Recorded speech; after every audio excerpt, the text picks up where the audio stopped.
तुम हो, किस कारण हो? मन में सवाल उठते, किस लिए हूं मैं, क्या कारण है मेरे होने का? सिर्फ इस देश में उसका ठीक ठीक उत्तर दिया गया है। सारी दुनिया में उत्तर देने की कोशिश की गई है।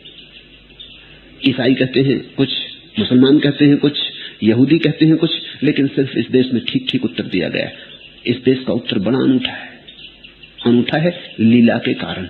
लीला का मतलब होता है अकारण, खेल है, उसकी मौज है, इसमें कुछ कारण नहीं है। क्योंकि जो भी कारण तुम बताओगे वो बड़ा मूर्खतापूर्ण मालूम पड़ेगा। कोई कहता है परमात्मा ने इसलिए संसार बनाया कि तुम मुक्त हो सको। ये बात बड़ी मूर्खतापूर्ण है, क्योंकि पहले संसार बनाया तो तुम बंधे, न बनाता तो बंधन ही नहीं था, मोक्ष होने की जरूरत क्या थी? ये तो बड़ी उल्टी बात हुई कि पहले किसी को जंजीरों में बांध दिया और फिर वो पूछने लगा जंजीरों में क्यों बांधा, तो उसको जवाब दिया कि तुम्हें मुक्त होने के लिए। जंजीरों में काहे को बांधा जब मुक्त ही करना था? परमात्मा ने संसार को बनाया आदमी को मुक्त करने के लिए। ये तो बात उचित नहीं, अर्थपूर्ण नहीं, बेमानी है कि परमात्मा ने संसार को बनाया कि आदमी ज्ञान को उपलब्ध हो जाए। ये भी बात बेमानी। इतना बड़ा संसार बनाए तो ज्ञान ही सीधा दे देता, इतने चक्कर की क्या जरूरत थी? कि परमात्मा ने बुराई बनाई कि आदमी बुराई से बचे। ये कोई बातें हैं? ये कोई उत्तर है? बुराई से बचाना था तो बुराई बनाता ही नहीं, प्रयोजन ही क्या है? ये तो कुछ अजीब सी बात हुई कि जहर रख दिया ताकि तुम जहर न पियो, तलवार दे दी ताकि तुम मारो मत, कांटे बिछा दिए ताकि तुम संभल के चलो। पर जरूरत क्या थी? ठीक इस देश में उत्तर दिया गया है। उत्तर है लीलावत।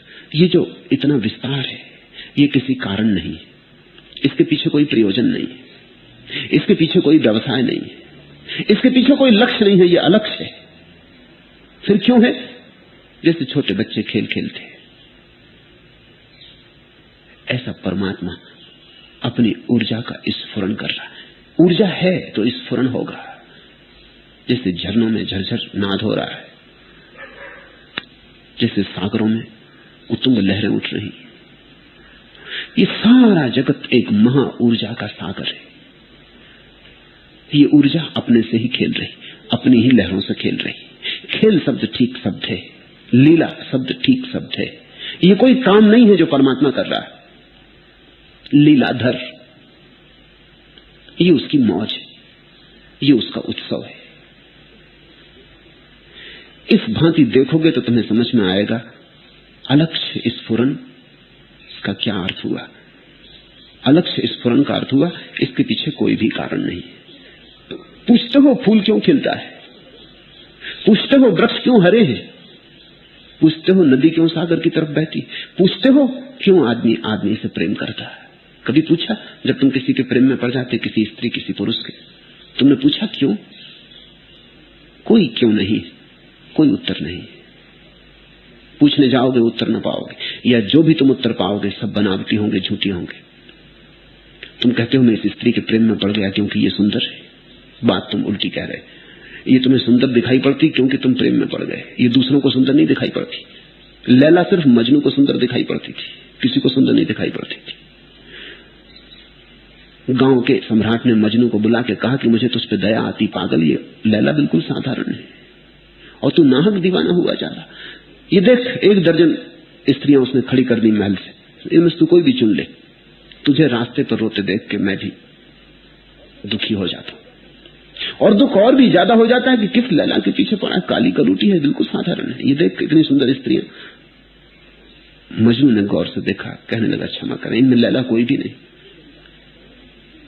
फिर वही बात सम्राट ने कहा, लैला में कुछ भी नहीं रखा है। मजनू कहने लगा आप समझे नहीं, लैला को देखना हो तो मजनू की आंख चाहिए, मेरी आंख के बिना आप देख ना सकेंगे। लैला होती ही मजनू की आंख में। तो तुम जिस स्त्री के प्रेम में पड़ गए हो, तुमसे कोई पूछे क्यों पड़ गए तो तुम कहते हो सुंदर है, तुम कहते हो उसकी वाणी मधुर है, तुम कहते हो उसकी चाल में प्रसाद है, मगर ये सब बातें झूठ है। तुम प्रेम में पड़ गए, उसकी चाल में प्रसाद मालूम पड़ता, वाणी मधुर मालूम पड़ती, चेहरा सुंदर मालूम पड़ता। कल जब तुम्हारा सपना टूट जाएगा, यही चाल बेढब लगने लगेगी और यही वाणी कर्कश हो जाएगी और यही चेहरा अति साधारण हो जाएगा। ये एक सपना है जो तुमने प्रेम के कारण देखा। प्रेम अकारण है, अगर तुम अपने जीवन को भी समझने चलो तो तुम यही पाओगे कि यहां जो भी है सब अकारण है। एक बार ये ख्याल में आ जाए कि सब अकारण है तो जीवन से चिंता हट जाए। जहां कोई कारण नहीं वहां चिंता का कोई उपाय नहीं। और अनंत रूप से प्रकाशित इस स्फुरित प्रकृति को नहीं देखते हुए ज्ञानी को कहां बंध है और कहां मोक्ष है, कहां हर्ष कहां विषाद। इस फरतो अनंत रूपेण प्रकृतिम चना पश्यता क्वा बंधा क्वा चवा मोक्षा क्वा हर्षा क्वा विषादता। और ये जो प्रकृति चारों तरफ स्फुरित हो रही, इस फुरतो अनंत रूपे, ये जो अनंत अनंत रूप में चारों तरफ प्रकृति का खेल चल रहा है, लीला चल रही, और इस प्रकृति के पीछे परमात्मा का खेल चल रहा है। इस अनंत खेल को भी ज्ञानी देखता नहीं। ज्ञानी का इसमें बहुत रस नहीं है। वो इससे भी बड़े खेल में उतर गया। वो इस खेल को खेलने वाले को देखने लगा। अब क्या देखना, छोटी बात है। माना वृक्ष बहुत सुंदर है और चांद भी बहुत सुंदर है और सूरज जब सुबह उगता है तो अपूर्व है, लेकिन भीतर के सूरज के मुकाबले कुछ भी नहीं। कबीर ने कहा जब भीतर का सूरज उगा तो जाना कि असली सूरज क्या है। हजार हजार सूरज जैसे एक साथ उग गए फिर भी बात पूरी नहीं होती, क्योंकि जो अंतर है वो परिमाण का नहीं है, मात्रा का नहीं, गुण का है। भीतर एक प्रकाश है जो अपूर्व है। बाहर का तो सब प्रकाश एक ना एक दिन बुझ जाएगा। ये सूरज भी बुझ जाएगा। वैज्ञानिक कहते हैं 4000 साल के भीतर ये सूरज बुझ जाएगा, क्योंकि इसकी ऊर्जा रोज चुकती जाती, इसका ईंधन कम होता जाता। तुम्हारे घर में जो तुम दिया जलाते हो सांझ, वही सुबह नहीं बुझता है। ये सूरज भी बुझेगा, इसका तेल भी चुक रहा है। माना कि इसकी रात बड़ी लंबी है, करोड़ों करोड़ों अरबों वर्ष, लेकिन इससे क्या फर्क पड़ता है। अनंत काल में अरबों वर्ष भी ऐसे ही हैं जैसे एक रात। सांझ तुमने दिया जलाया, सुबह तेल चुक गया, दिया बुझ गया। भीतर एक ऐसा प्रकाश है जो कभी बुझता ही नहीं। बिन बाती बिन तेल, न तो वहां बाती है और न तेल है, ऐसा एक प्रकाश है। उस प्रकाश को जिसने देख लिया फिर ये सब प्रकाश फीके मालूम होंगे। श्री अरविंद ने कहा है जब तक भीतर के प्रकाश को न देखा था तब तक सोचता था बाहर का प्रकाश ही प्रकाश है। जब भीतर के प्रकाश को देखा तो जिसे अब तक बाहर का प्रकाश माना था वो अंधकार जैसा दिखाई पड़ने लगा। और जब असली जीवन को देखा तो जिसे जीवन समझा था वो मौत मालूम होने लगी। और जब असली अमृत का स्वाद चखा तो जिसे अब तक अमृत समझा था वो विष हो गया, जहर हो गया।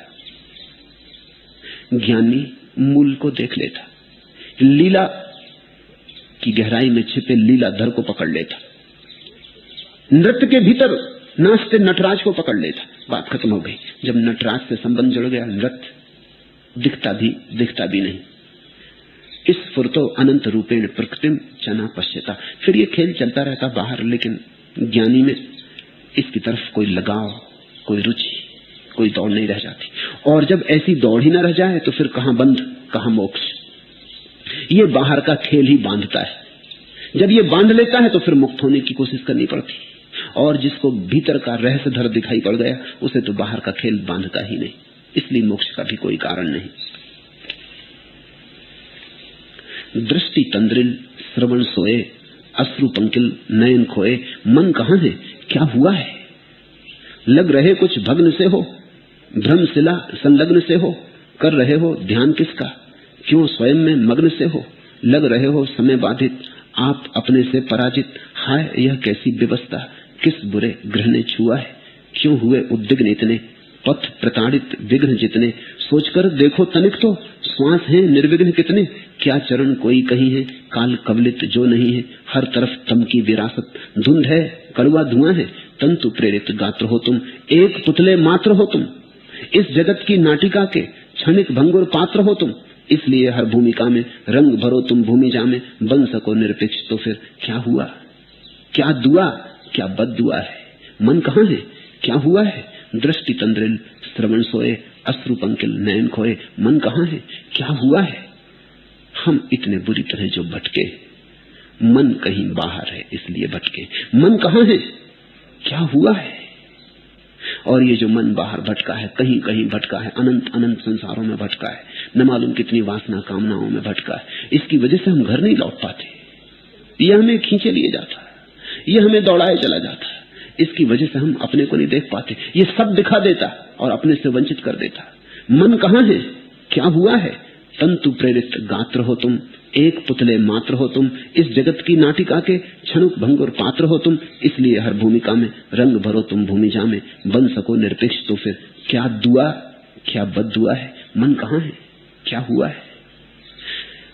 जैसे ही ज्ञानी अपने दृष्टा में ठहरता, दृश्य से हटता और दृष्टा में ठहरता, इसको मैं कहता हूं 180 डिग्री वाला रूपांतरण। पूरा वर्तुल घूम गया, पूरा चाक घूम गया। हम बाहर देखते, ज्ञानी भीतर देखता। हम आंख खोल के देखते, ज्ञानी आंख बंद करके देखता। हम विचार से देखते, ज्ञानी निर्विचार से देखता। हम मन से देखते, ज्ञानी अमन से देखता। उल्टी हो गई बात सब। हमारी ऊर्जा बहिर्मुखी, ज्ञानी की ऊर्जा अंतर्मुखी। हम बाहर जाते, ज्ञानी भीतर आता। बस आंख बंद करके जो दिखाई पड़ता है वही सत्य है। एक बार आंख बंद करके तुम्हें भीतर का सत्य दिखाई पड़ जाए, फिर तुम आंख खोलना, फिर बाहर तुम्हें परमात्मा दिखाई पड़ेगा, प्रपंच नहीं। और फिर कैसा बंधन, परमात्मा ही है, कैसा बंधन और फिर कैसा मोक्ष। उससे मुक्त होने का प्रश्न भी कहां है। हम उसके साथ एक है, वह हमारा स्वभाव है, वही हमारा रस है।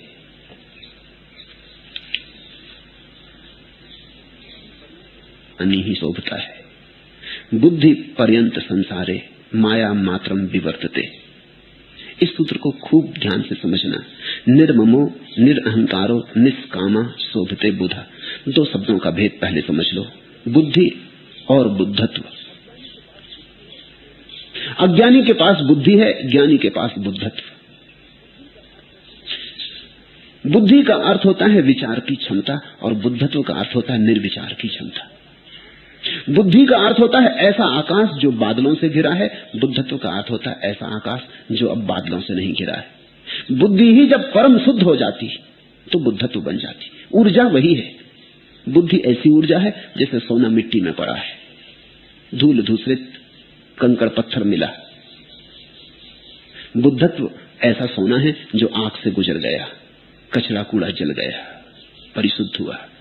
24 कैरेट सोना जब परिशुद्ध हो जाता है तो बुद्धत्व, और सोना जब कंकड़ पत्थर मिट्टी कचरे से मिला रहता है तो बुद्धि। बुद्धि को शुद्ध करते करते ही बुद्धत्व का जन्म होता है। समझो इस सूत्र को। बुद्धि पर्यंत संसारे, माया मात्र विवर्तते। बुद्धि पर्यंत संसार है, बुद्धि ही संसार है, बुद्धि पर्यंत संसार है। ये जो तुम्हारे भीतर विचारों का जाल है, ताना बाना है, यही संसार है। धीरे धीरे विचारों को त्यागते जाओ, छोड़ते जाओ, छीन करते जाओ। तुम्हारे भीतर कभी कभी ऐसे अंतराल आने लगेंगे जब क्षण भर को कोई विचार न होगा। एक विचार गया और दूसरा आया नहीं, थोड़ी देर को खाली जगह छूट गई। उसी खाली जगह में से तुम्हें अपना दर्शन होगा। उस अंतराल का नाम ही ध्यान की झलक है। वहां से तुम्हें पहले स्वाद मिलने शुरू होंगे। जैसे किसी ने द्वार खोला और सूरज दिखाई पड़ा। बहुत दूर है सूरज अभी, लेकिन द्वार खोलने से दिखाई पड़ता। ऐसे ही एक विचार भी गिर जाए और थोड़ी सी खाली जगह आ जाए तो उसी खाली जगह में से अपने से संबंध जुड़ता, क्षण भर को जुड़ता, लेकिन वो क्षण भी शाश्वत हो जाता, वो क्षण भी रूपांतरित कर जाता, वो क्षण भी बड़ी गहरी कीमिया है। बुद्धि पर्यंत संसारे, माया मात्र विवर्तते।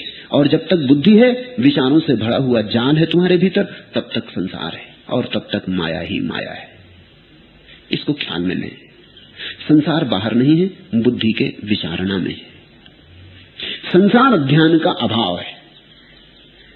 निर्ममो निरअहंकारो निष्कामा शोभते बुधा।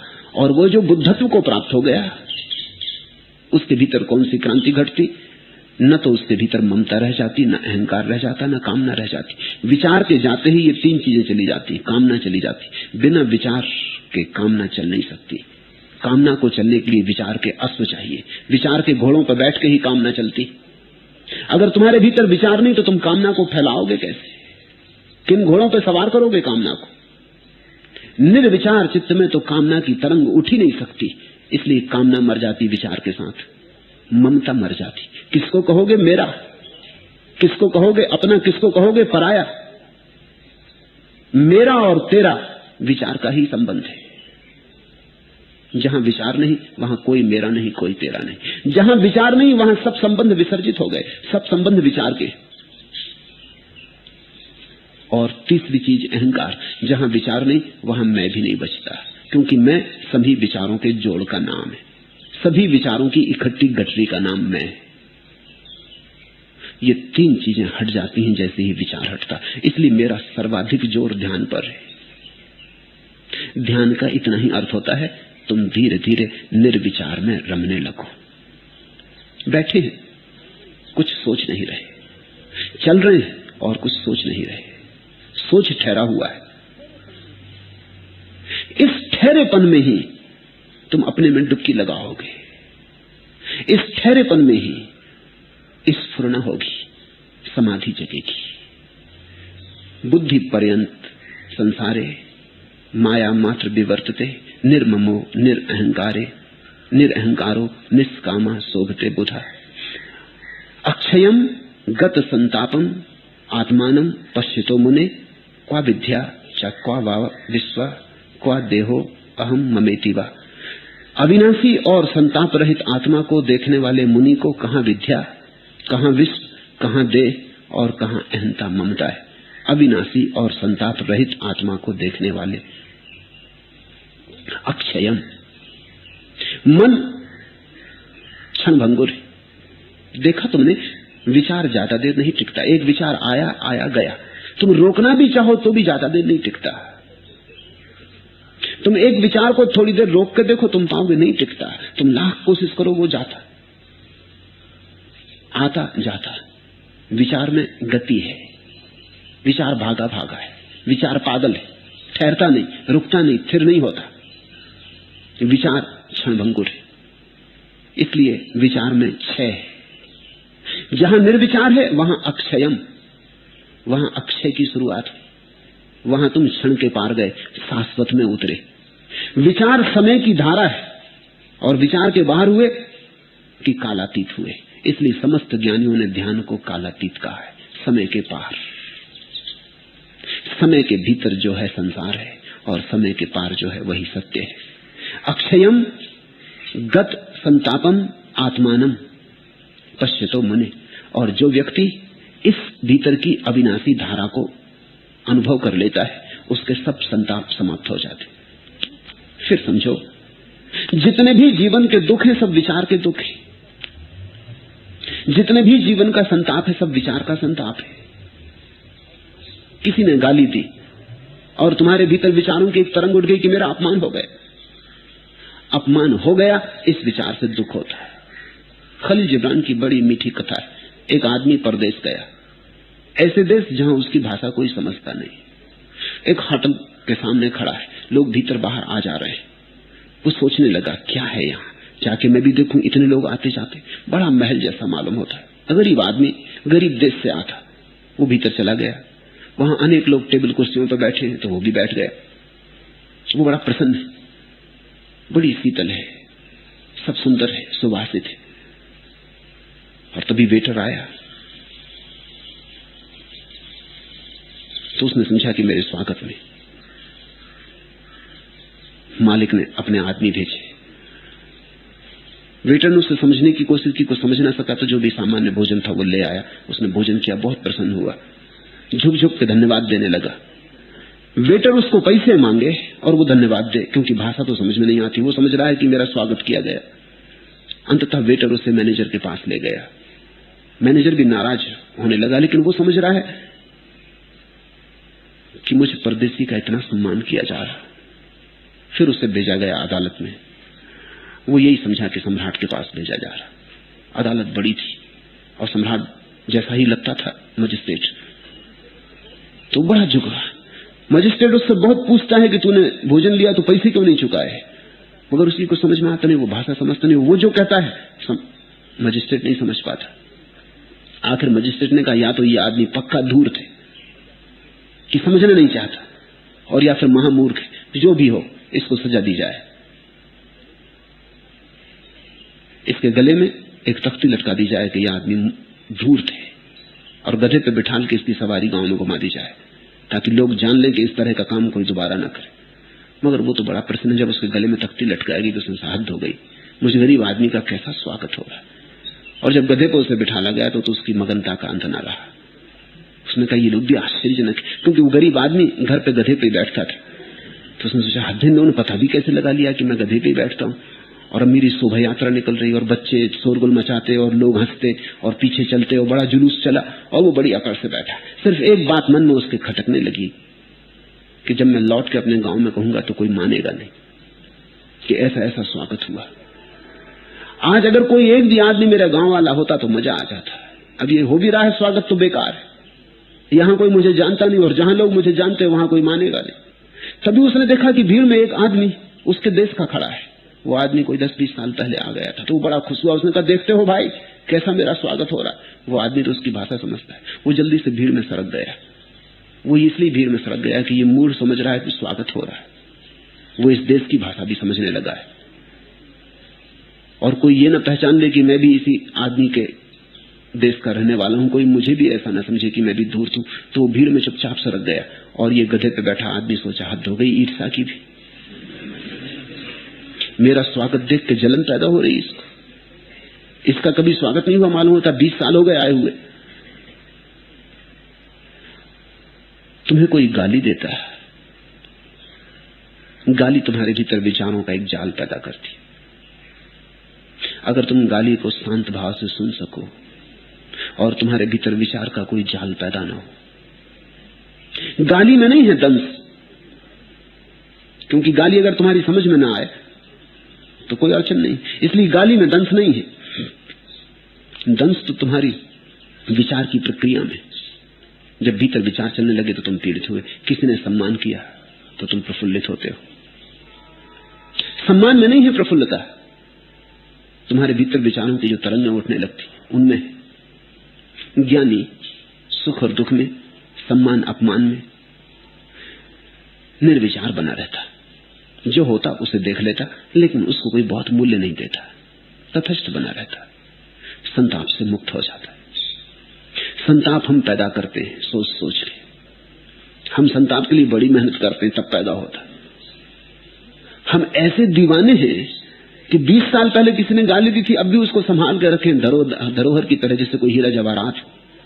अभी भी दिल में चोट आ जाती, अभी भी याद कर लो उस बात को तो नथने फड़फड़ाने लगते, हाथ पैर गर्म हो जाते, मरने मारने की जिद आ जाती।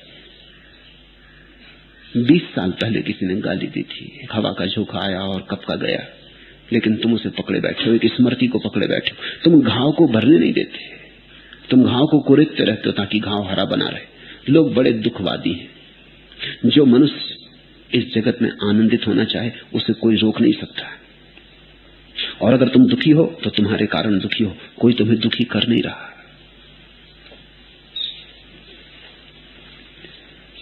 ये जो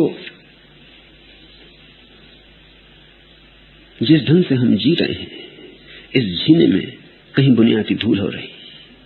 अंधेरा बहुत बड़ा है, मन का अंधेरा, विचार का अंधेरा, और जरा सी समझ है, बड़ी छोटी समझ है। जरा चोट पड़ती है कि समझ बिखर जाती है, अंधेरा पूरा हो जाता।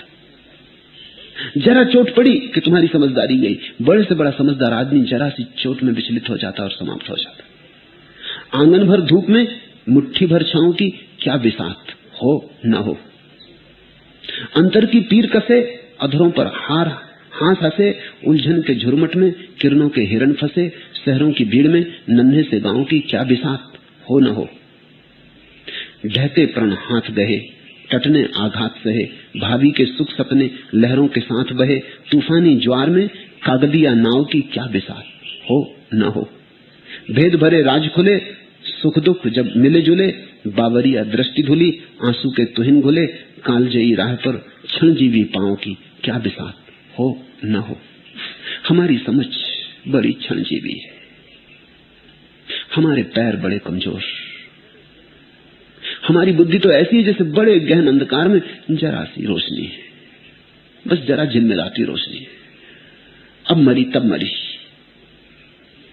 ढहते प्रण हाथ गहे, टटने आघात सहे, भावी के सुख सपने लहरों के साथ बहे, तूफानी ज्वार में कागदिया नाव की क्या बिसात हो न हो। हमारी नाव तो कागज की है, और तूफानी सागर है। इस कागज की नाव में पार करने का तय किया है, डूबना सुनिश्चित है। कुछ और नाव बनाओ, कुछ ऐसी नाव बनाओ जो कागज की ना हो, कुछ ऐसी नाव बनाओ जो वस्तुतः उस पार ले जाए। ये मन की नाव तो कागज की नाव है, ध्यान की नाव बनाओ। ये दृश्य में उलझे उलझे तो बस आंगन भर धूप में मुट्ठी भर छांव की क्या बिसात हो ना हो।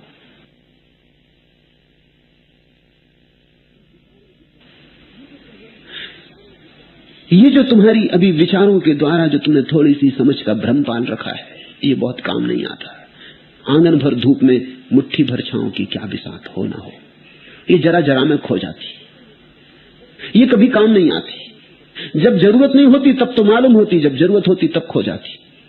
जब तुम घर में बैठे हो, किसी ने कोई अपमान नहीं किया, तब तुम बड़े शांत मालूम पड़ते हो। किसी ने जरा सा अपमान कर दिया, सब शांति खो गई।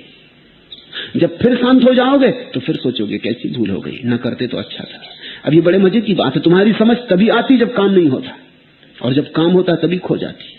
ये तो ऐसे ही कि जब जरूरत पड़े खीसे में हाथ डालो पैसे न धारत, और जब जरूरत ना रहे फांद डालो पैसे खनखाने लगे तो बड़ी मुश्किल हो जाए।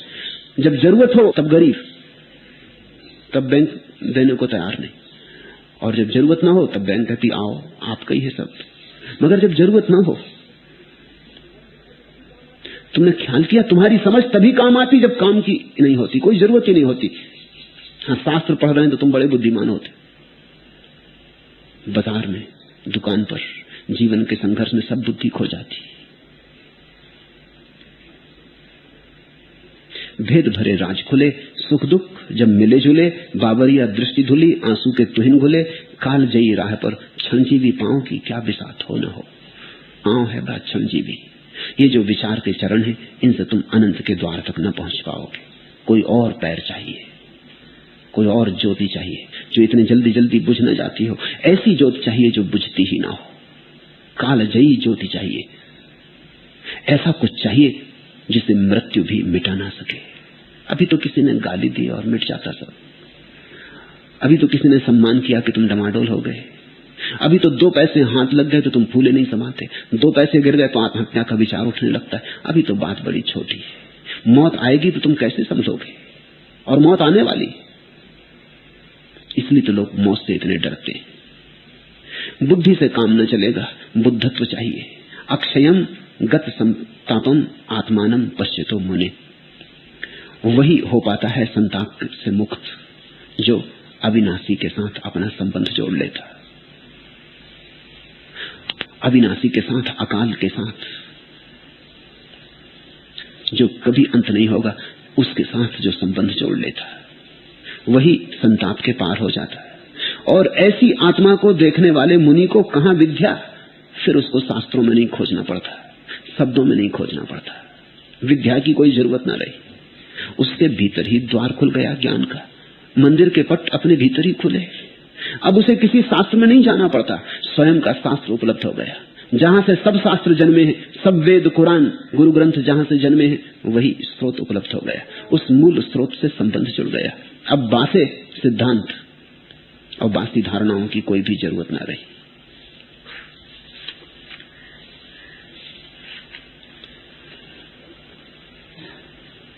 ऐसी आत्म प्रतीति में ही इति निश्चयी व्यक्ति निश्चय को, श्रद्धा को उपलब्ध होता है। विश्वास काम नहीं आते, श्रद्धा काम आती।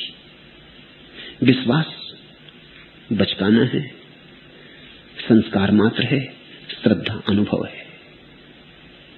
और श्रद्धा जिसे पाना हो, उसे ध्यान की नाव में सवार होना पड़े। जल्दी करो, समय बीत जाएगा, समय बीत ही रहा है। जल्दी करो कि ध्यान की नाव बन जाए। इसके पहले कि मौत तुम्हारे द्वार पर दस्तक दे, तुम्हारी ध्यान की नाव तैयार हो जानी चाहिए। तो फिर मृत्यु समाधि बन जाती, फिर मृत्यु में तुम्हें परमात्मा के ही दर्शन होते, फिर मृत्यु में उसी से आलिंगन होता है। अभी तो जीवन में भी तुम परमात्मा से चूके हो, तब फिर मृत्यु में भी मिलना होता है। और जब कोई मृत्यु में भी उसको ही पाता है, तभी समझना कि जीवन में भी पाया है। और उसे पाए बिना हमारा सब पाया हुआ व्यर्थ है। उसे पाए बिना तुम और कुछ भी पालो, एक दिन पछताओगे, बुरी तरह पछताओगे, बहुत रोओगे, और फिर रोने से भी कुछ न होगा, क्योंकि गया समय हाथ लौटता नहीं। जो जा चुका जा चुका। समय रहते जाग जाना चाहिए। जागो। आज इतना।